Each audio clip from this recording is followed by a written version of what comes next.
All right, so we're going to look at lessons 1 and 2 in your Algebra 1 textbook today. You can have your Chromebook open, you can have your textbook open. Basically what I've done with these notes is I've tried to condense down everything that you're seeing in these pages into something that's maybe a little bit more palatable. Basically, the only real differences between what you'll see in your book and what I'm going to put on the board is you'll see some places where I've underlined some things. You'll see some places where I might have numbered something or I might have bolded something. And the reason I do that is so you can go back and you can watch it and you can see, okay, not only is this in my book, but I can see really where the important information is. So hopefully all of this is review. We're going to talk about classifying real numbers. To me, what's interesting about math is whenever we talk about real numbers, if there's something that's real, what must there also be then? What's the opposite of real? Imaginary. In math, we call it imaginary. And so the reason that we talk about real numbers, and we're not just saying classifying numbers, is because real numbers is a category that is opposed to imaginary numbers. By the time you get into geometry and algebra 2, we actually start to work with imaginary numbers. And in algebra 3, we work a lot with imaginary numbers. And so imaginary numbers are like things like the square root of -1. It's not really a real thing. Okay?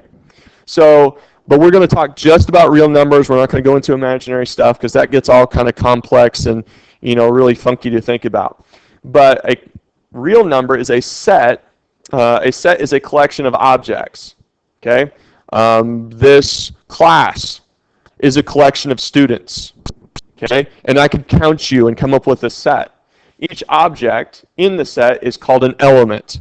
All right? That would be like you as a student would be an element of this classroom. This class is a set, you're an element.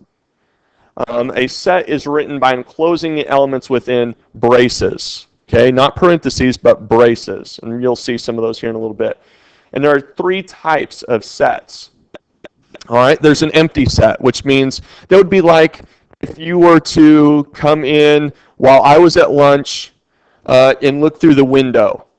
Okay, what would you see in here? If I'm at lunch, you're going to see a room with nobody in it, okay? It's an empty set, okay? A set with a finite number of elements is called a finite set, okay?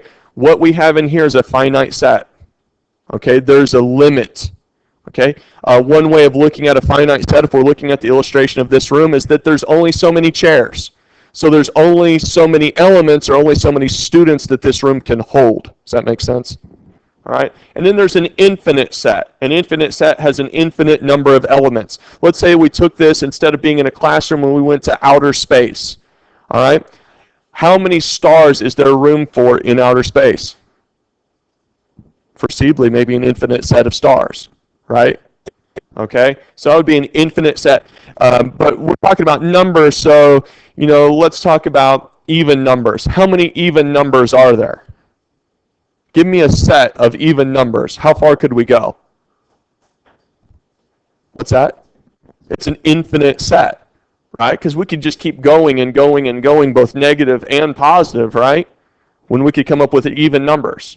Now, we would still have an infinite set if we talked about all positive numbers, right? Because even though we would start with 1, we would still be going on this way infinitely, okay? But, we could break it down, if we were talking about a set of numbers between 0 and 100. That is a finite set. All right, let's look and go on to our next slide. All right, so here are some examples of what a finite set would look like. Again, here are the braces, 12, 24, 36, finite. Odd numbers is an infinite set, and with nothing in there, that's a empty set. So the subsets of real numbers are infinite sets. Okay. Again, you can, this has all been sent to you, so I believe that you can have this open and click along with me. If you don't get something written down, you can just stay on that page, right? My goal is to give you guys as much information that you can go back and look at as possible. Okay, natural numbers. Natural numbers. Start with 1 and include all positive numbers. Numbers used to count objects or things. Okay, so 1, 2, 3, 4, so on and so forth. We would still consider that an infinite set. Whole numbers. That's the natural numbers that we saw up here, but we're going to include 0 with that. So sometimes there's a lot of confusion between natural and whole. Okay, whole is going to include 0. Integers is going to be all non-decimal or non-fractional numbers, including negatives. So whole numbers and their opposites of the natural numbers. So if we've got 1, 2, 3, 4, we're going to also include 0. Then we're going to have -4, -3, -2, -1. So just essentially, basically what we're saying is all non-decimal, all non-fractions. Positive and negative. If we continue on, we talk about rational numbers. Now, when we started, we were talking about real, and I said, what was the opposite of real? Imaginary. So if we have another subset here, rational, what is the opposite of rational? Irrational. Now, you might be you're probably more familiar with irrational numbers than you are imaginary numbers. Can anybody tell me what an irrational number, give me an example of an irrational number? What's that? Square number. Like a square root? Okay. And no, some square roots are irrational, but not all of them. For instance, the square root of 16 is not irrational. Why? Because it reduces to a rational number, right? So, but the square root of 2 is irrational.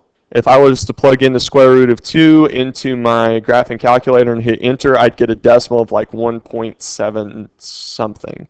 It would go on forever and ever. It wouldn't repeat and it wouldn't end. That's the definition of an irrational decimal, is that it's a decimal that does not repeat and does not end. Somebody give me another example of a decimal that doesn't repeat and doesn't end. Pi. That's exactly right. Pi. And so we're going to, the reason I want you to understand irrational numbers is because if you understand irrational, you might have a better idea of rational. So numbers that can be written in the form of a over b. They can be written as a fraction. We can't write pi as a fraction, can we? No. Where a and b are integers and b does not equal 0. Why can't b equal 0? Well, if b is 0, right, then I would have a divided by 0. What's the problem there? Not exactly. Do you have your calculator? Well, just the calculator on your computer ought to work. Somebody type in 1 divided by 0. You cannot divide by 0. Why is that? Because I can't divide something by nothing. Okay? Does that make sense? Okay? And you know that if I had like a ham sandwich up here and I said, we could say divide that in half, right? Right? That would be dividing it by 2. All right? I could say divide it into thirds. That would be dividing it by 3. Could I say divide that by nothing? No. Okay? In decimal form, rational numbers either terminate or they repeat. Either or. Okay? So like 1/3. 1/3, if you type that in your calculator, you're going to get 0.3 repeating forever. It's rational because it repeats. It doesn't end. Okay? Or if I had a complex decimal but it does end, either one of those cases are rational. Irrational numbers, we've talked about this, numbers that cannot be written as quotients of two integers. In decimal form, irrational numbers neither terminate nor repeat. Real numbers is the set including all rational and irrational numbers. Irrational numbers are still real. They still exist even though they're irrational. Okay?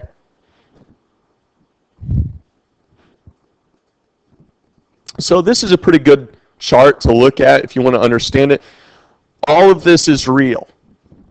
Okay, inside of real, there's irrational numbers and rational numbers. We're not necessarily, we could throw in some things here, okay, like pi and square root of 2 and some other ones.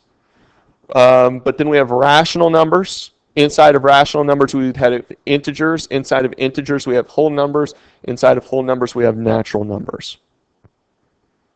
Okay?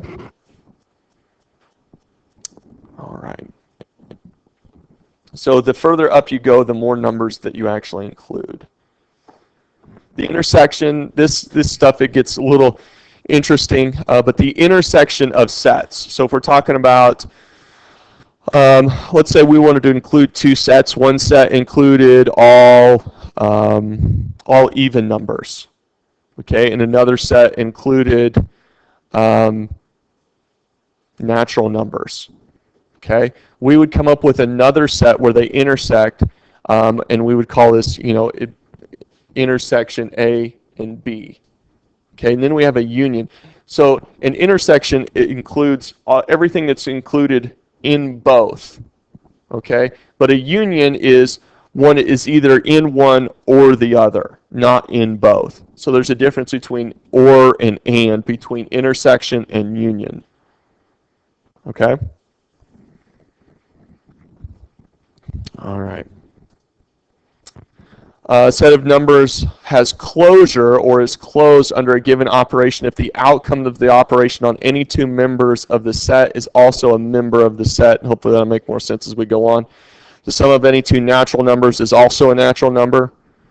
Therefore, the set of natural numbers is closed under addition. Basically, I'm saying if I take a natural number and I add it to another natural number, I'm going to get a natural number. Okay? And there's some interesting situations like if I take an odd number and add it to another odd number, what am I going to get? I'm going to get well, give me an odd number. 3, give me another odd number. It comes out even, right? An odd and an odd is an even. So that's not necessarily closed, right? Because it's not staying inside.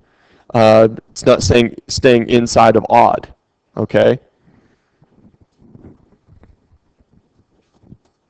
Okay, one example is all that is needed to prove that a statement is false. An example that proves a statement false is called a counterexample. Later on in math, we'll talk about counterexamples. For instance, this is one I always kind of throw out. If we want a counterexample, then you look at a statement and we try to prove it false. Okay, for instance, if we said all the guys from Putnam County are good looking. Well, then here's what we have to have in order to have a counterexample. We have to have a guy, not a girl, and he has to be from Putnam County, not Schuyler County. And he's got to be ugly, right? So then I find Daryl over at Putnam County, and man, he is hideous as sin. He's a counterexample to the statement that all guys from Putnam County are good looking. All right, that's how a counterexample works. It has to be part of the set, but it doesn't. It has to be part of the hypothesis, but it doesn't match the conclusion. Okay, understanding variables and expression. A symbol. Hopefully, we all understand what a variable is, right? Okay, it's going to be a letter that's used in an expression. It's a symbol, usually a letter used to represent an unknown number. It's a variable. In algebraic expression, 4 plus x, what one is the variable? X. Very good. X is our favorite variable. The number 4 does not change in value. 4 is always 4, so we call it a constant. Okay, so the number is the constant, the letter is the variable. Okay, if we have 4xy, we could write that as 4 times x times y. Do we understand that? That's all multiplication in there. When 2 or more quantities are multiplied, another name for multiplication is factoring. Okay, each is a factor of the product. The numeric factor of a product, including a variable, is called the numeric coefficient, or simply the coefficient. The coefficient to 4xy is 4. Okay, parts of an expression separated by addition or subtraction signs are called terms of an expression. A term that is in parentheses, such as y plus 2, can include plus or a minus sign. When it becomes in parentheses, this becomes one term. There's not two terms there. Okay, so a parentheses will bind it as a single term in an expression. Okay, so hopefully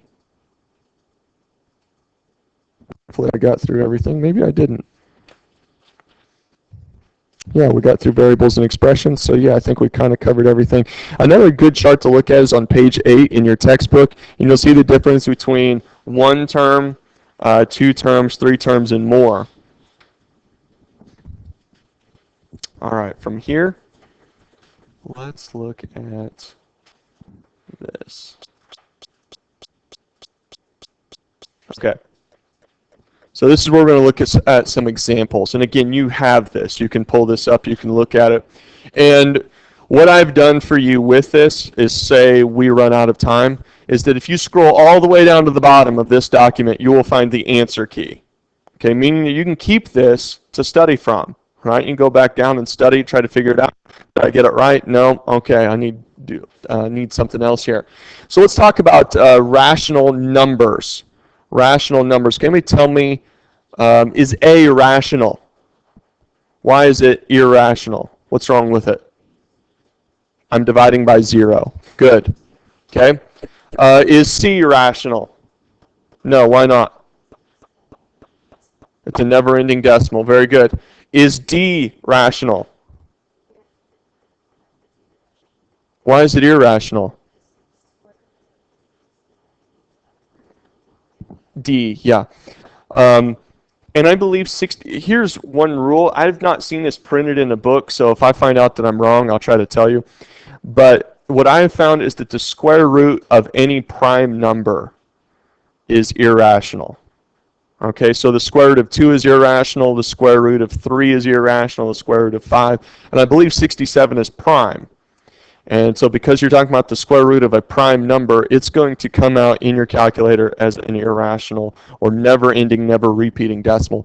But is B rational? Why is it rational? Because it repeats. Very good. All right, let's do that same thing with number 2. Identify, except in this case, we want to identify the irrational number. Okay, is B irrational? No, why not? Because it's a quotient of 2 integers, right?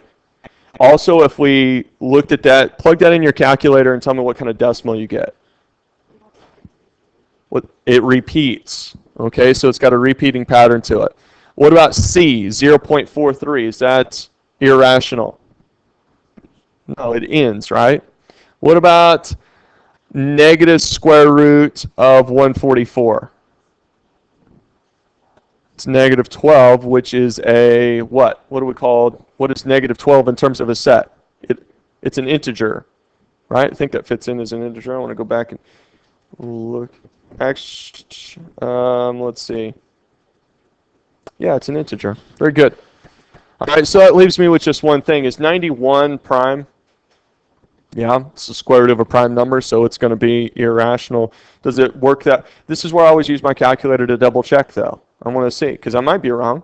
Maybe it's divisible by 3. Okay, square root of 91. Does it give me something crazy? Yep. Okay. All right, let's keep going on down through here. Identify the subsets of real numbers that apply to 15 over 20. Is it a whole number and a real number, an irrational number and a real number, rational and real, rational, whole, natural, and real? This is my suggestion. What would you do with 15 over 20? Reduce it. What is 15 over 20 reduced to? 3/4. Well, I know 3/4 a little bit better than I know 15/20, right? So 3/4, is that a whole number? No, so I can throw out A. 3/4, is that irrational? No. So, but we already know it's not whole, so that also throws out D, so what's that leave me with? C, rational and real. Okay? All right. Let's use that same premise and go on down to number 4. What would you do with the square root of 100 over 5, just usually? Can you tell me what the square root of 100 is? 10. And so that would leave me with 10 over 5, right? What's 10 divided by 5? 2. So make sure if they give you something like this that you go ahead and reduce it, okay? Because, well, we know 2 is not irrational, right? Right? Okay, all right, we'll get a little classroom participation here. But we do know that it's rational, we do know that it's whole, and we do know that it's real. But that may not be all that it is, right? Because what else is it? It's also an integer. Okay, so we didn't see integer show up on our list. We also don't see it show up in C either, but we do see it show up in D. So that's why we get that, right? So just because B and C are technically true, what we're looking for is the most true answer. Okay, and that can sometimes be frustrating in math that they're going to ask you not just for the right answer, but for the most right answer. All right. Number 5. Okay, we want to identify the set of numbers that best describes this situation, the value of coins in a piggy bank. You guys ever keep a piggy bank as a kid? Yeah, what do you usually put in a piggy bank? Well, I know money, but what kind of money? Pennies, quarters, what are we talking about there in terms of, I'm looking at a value amount. What do they technically count as in terms of numbers? Decimals, right? They're decimals. Pennies are decimals, 0.01, correct? Okay, so that's important to look at. Now, are they rational numbers? Yeah, right? Because I can have, the truth is that I can have change. I don't know about you. My family didn't grow up real wealthy, so there weren't a lot of dollar bills in the piggy bank, right? It was a lot of quarters, dimes, pennies, those nickels, and that kind of thing, okay? So not a lot of integers there, unless I could get them to add up to something and it just happened to fall evenly. So we're going to go with rational numbers because rational numbers are going to include decimals, okay, as opposed to whole numbers and integers. Okay. All right. Hopefully that makes sense. Let's look. Now we're getting into the lesson 2 stuff here. Okay. Identify the constants and variables in 2cm plus 4y. 2cm plus 4y. Okay. What are the constants? 2 and 4. Very good. Constants are 2 and 4. Blayton, what are the variables?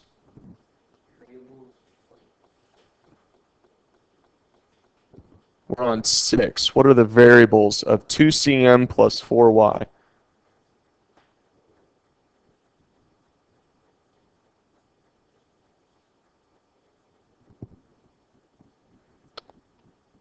Can I get somebody, go ahead.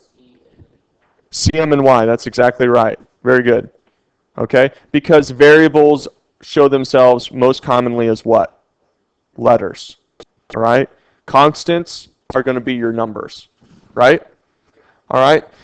Number 7, identify the factors and coefficients of 5ER. 5ER. I'm still kind of learning everybody's name here.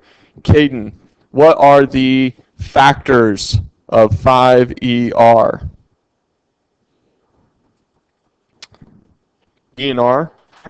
You're close. You're missing 1. 5. Okay? 5, E, and R are all factors because, right, they multiply to be the product 5ER. Okay? Now, what are the coefficients? The coefficient or coefficients of 5ER? Let's see. Emmett. What's the coefficient of 5ER?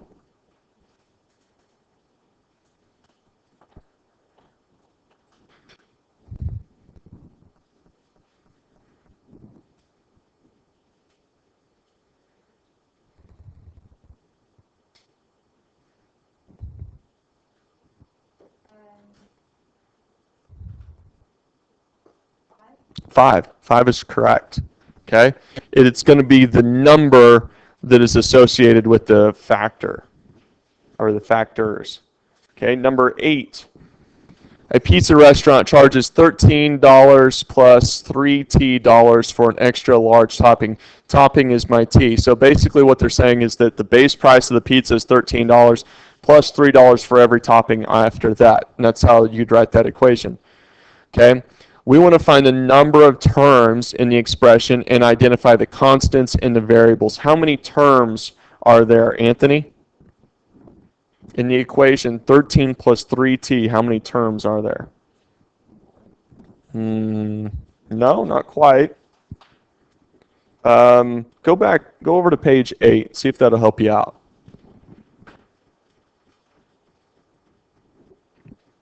And you'll see down towards the bottom, it gives you some examples of what 2-term, 1-term, 3-term equations look like.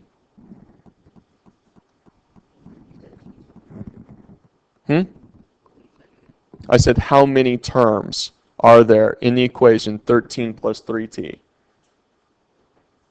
2 terms. That's right. My 2 terms are 13 and 3t. Those are my terms. Okay, what else do we want? We want the number of terms. We want to know what the constants are. Constants. Maya, can you tell me what the constants are? Oh, Mia, I'm sorry.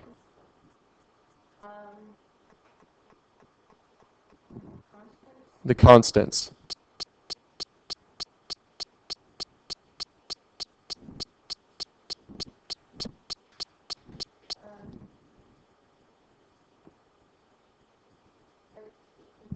Thirteen and 3 are correct. All right, and then finally the variables. Let's see. Christian. T. Okay. So there you go. And I'm less concerned whether or not you can, circle the right answer than I am just know how to get the right answer. The right answer there would be A. Okay. Number 9, we want to identify the constant term in the following.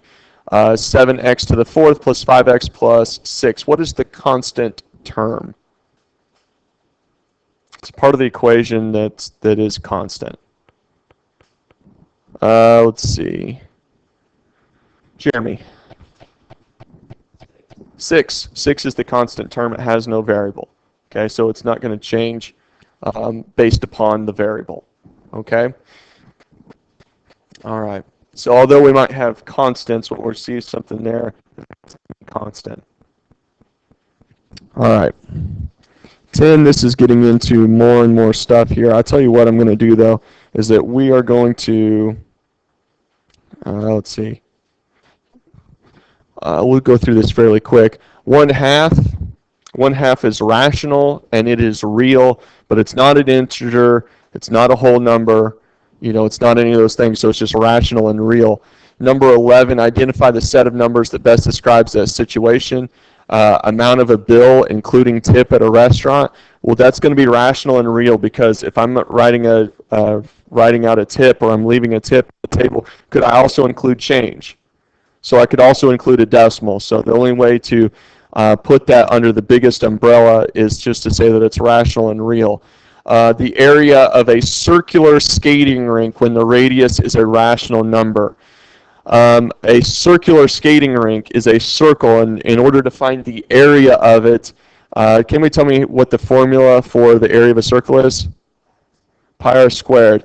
It includes something in that, though. It includes pi, which means the number of the area, no matter what the radius or the diameter of that circular rink is, the n number is always going to be what? Irrational. That's exactly right. All right. Do we feel like we've got a pretty good handle on this at this point? Okay. So what I'm going to do is I'm going to stop there. You guys have the answers to the rest of these questions. If you feel like you got stuck on something or you see a question in your homework that you don't understand, what I would do is I would go and see if there's anything in these last several questions that matches it, and then go down to the answer key and see if you can't find, like, okay, well, that makes sense.